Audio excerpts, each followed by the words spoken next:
आपण काय कवाय ना करत राहायचं, त्याचं फळ नक्की मिळतं. बघा आता मी नाही इथं आलं लावलं होतं आणि त्याचं सगळं वाळून गेलंय वरचा पाला.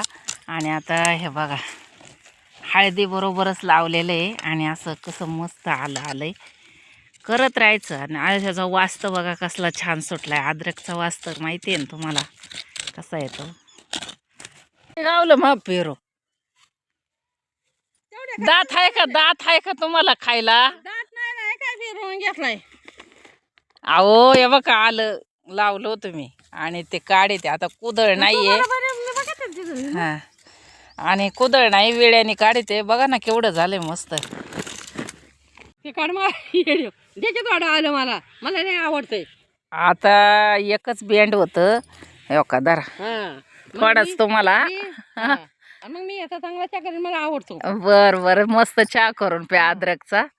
चांगला चहा प्या चालते. आता एवढं मी नेते माझ्या घरी.